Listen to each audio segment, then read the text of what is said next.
غیبت کرنا اسلام میں حرام ہے. پیٹھ پیچھے کسی کی برائی کرنا اسلام میں حرام ہے. اور یہ ایک بہت اہم چیز ہے جو عالمی بھائی چارے کو نشٹ کرتی ہے. غیبت، پیٹھ پیچھے کسی کی برائی کرنا. اور اللہ تعالیٰ فرماتے سورہ حمزہ میں سورہ نمبر 104 آیت نمبر 1، وَيْلٌ لِكُلِّ ہُمَزَةٍ لُمَزَةٍ، لعنت ہے وہ لوگ پہ جو غیبت کرتے ہیں. اس سے ہمیں پتہ چلتا ہے کہ اگر ہم یہ سب چیز کا عمل کریں گے انشاءاللہ عالمی بھائی چارہ قائم رہے گا. اسلام میں صرف تھیوریٹیکل، صرف بولنے کے لیے عالمی بھائی چارہ نہیں ہے. ہمیں ہر مسلم کو کم از کم ہر دن 5 وقت عالمی بھائی چارے کا اظہار کرنا ضروری ہے. میں ذکر کر رہا ہوں صلاح کے بارے میں، نماز کے بارے میں. ہر مسلمان کو کم از کم 5 بار نماز پڑھنا ضروری ہے، فرض ہے. اور صلاح کے وقت ہمارے رسول محمد صلی اللہ علیہ وسلم نے فرمائے، صحیح بخاری کی حدیث ہے، جلد نمبر 1 کتاب الادان چیپٹر نمبر 75 حدیث نمبر 692. اس میں ابن عباس رضی اللہ عنہ وہ کہتے ہیں کہ ہم جب نماز کے لیے کھڑے ہوتے تھے تو ہمارا کاندھا ہمارے صحابیوں کے کاندھے سے لگتا تھا، ہماری ایڑی صحابیوں کی ایڑی سے لگتی تھی. اور ذکر ہے سنن ابو داؤد میں جلد نمبر 1 کتاب الصلاح چیپٹر نمبر 245 حدیث نمبر 666. محمد صلی اللہ علیہ وسلم نماز شروع کرنے کے پہلے کہتے ہیں کہ اپنی قطار سیدھی کرو، اسٹریٹ ان دا روز، اپنی قطار سیدھی کرو اور کاندھے سے کاندھا ملاؤ اور کوئی جگہ بیچ میں مت رکھو تاکہ شیطان بیچ میں آ سکے. محمد صلی اللہ علیہ وسلم اس شیطان کا ذکر نہیں کر رہے تھے جو آپ اونیڈا ٹی وی ایڈ میں دیکھتے جس کے 2 سنگ ہیں اور 1 دم ہے. محمد صلی اللہ علیہ وسلم اس شیطان کا ذکر کر رہے تھے جو ہے رنگ کا شیطان، کلر کا، جو پیسے کا، جو دولت کا شیطان ہے. اگر آپ امیر ہیں یا غریب ہے، راجا ہے یا فقیر ہے، آپ جب صلاح کے لیے کھڑے ہوتے ہیں، نماز پڑھنے کے لیے کھڑے ہوتے ہیں تو آپ کو کاندھے سے کاندھا ملانا ضروری ہے، فرض ہے. آپ سفید ہو یا کالے ہو، گیوے ہو یا پیلے ہو، اگر آپ نماز کے لیے کھڑے ہوتے ہیں تو آپ کا فرض ہے کہ آپ کاندھے سے کاندھا ملائیں. یہ عالمی بھائی چارہ ہر روز، ہر دن کم از کم 5 وقت ہمیں اس کا اظہار کرنا پڑتا ہے. اور جو انٹرنیشنل بردرہڈ ہے، جو سب سے بڑی گیدرنگ، اینیول گیدرنگ، سالانہ گیدرنگ جو دنیا میں ہے وہ ہے حج.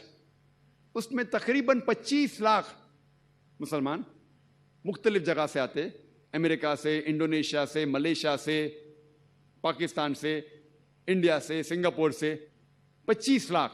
اور مرد 2 ٹکڑے سفید کپڑے میں آتے ہیں جو سلے ہوئے نہیں ہوتے. اور آپ جب دیکھیں گے ایک دوسرے کو، آپ کو یہ نہیں پتا چلے گا کہ آپ کے سامنے جو آدمی کھڑا ہے وہ راجا ہے کہ فقیر ہے. سارے مرد 2 ٹکڑے کپڑے سے جو سفید ہے بنا سلے ہوئے، جسے احرام کی حالت کہتے ہیں. ہمیں یہ نہیں پتا چلتا کہ آپ کے بازو میں جو کھڑا ہوا انسان وہ راجا ہے کہ فقیر ہے. اور ہم ایک ہی کال پہ آتے، لبیک اللہم لبیک، یا رب ہم تمہارے لیے آئے ہیں. اور حج الوداع پہ محمد صلی اللہ علیہ وسلم نے کہا تھا، آخری حج کی تقریر میں انہوں نے کہا تھا کہ کوئی بھی عرب غیر عرب سے بہتر نہیں ہے، نہ ہی کوئی غیر عرب عرب سے بہتر ہے.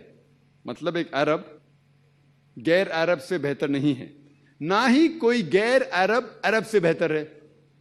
اور فرماتے ہیں کہ نہ ہی کوئی سفید انسان کالے انسان سے اونچا ہے، نہ ہی کوئی کالا انسان سفید انسان سے اونچا ہے.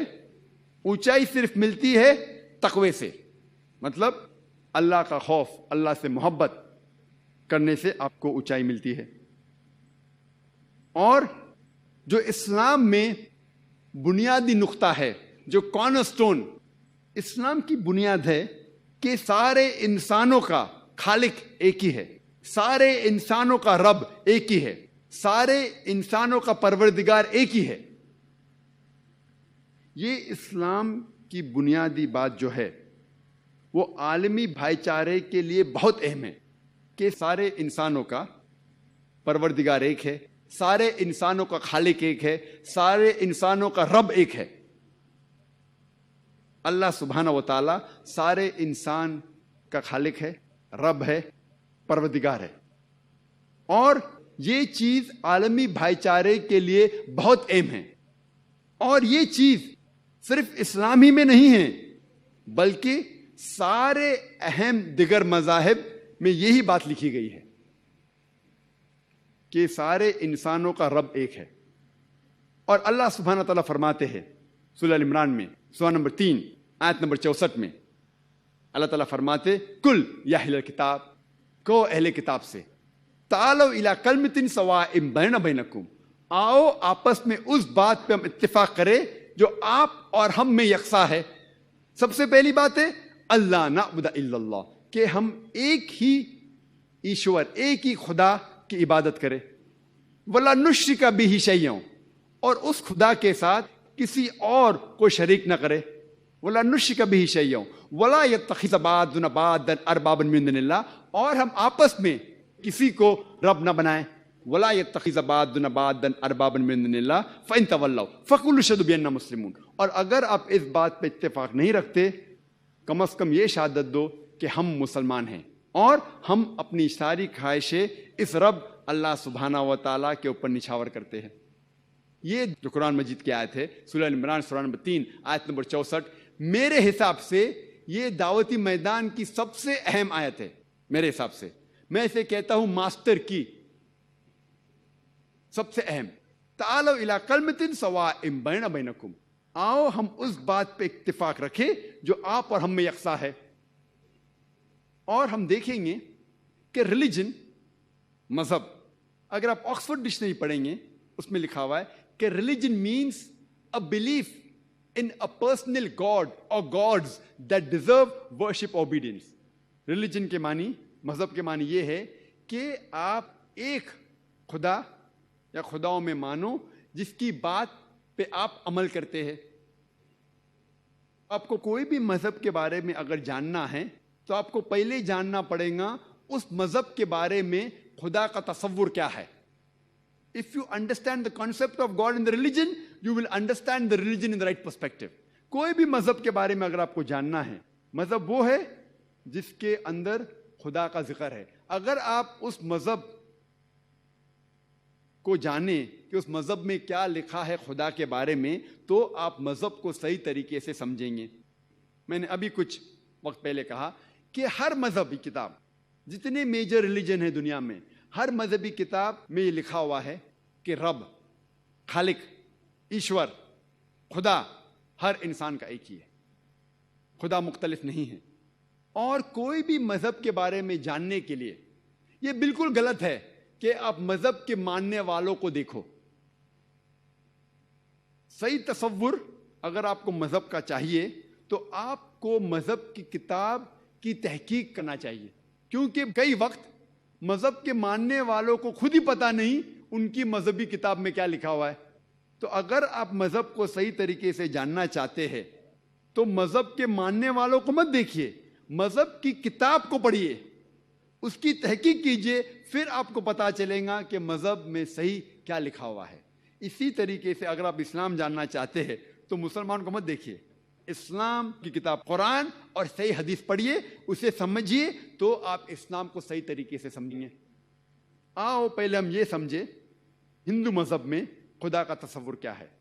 اگر آپ ایک عام ہندو سے پوچھیں گے کہ آپ کتنے خدا میں مانتے ہیں، تو کچھ ہندو کہیں گے 3، کچھ کہیں گے 100، کچھ کہیں گے 1000، کچھ کہیں گے 33 کروڑ.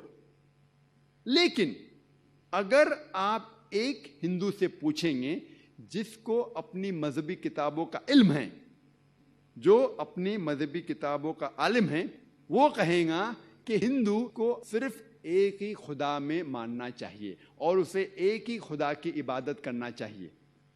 لیکن عام ہندو وہ مانتا ہے ایک فلسفی جسے کہتے ہیں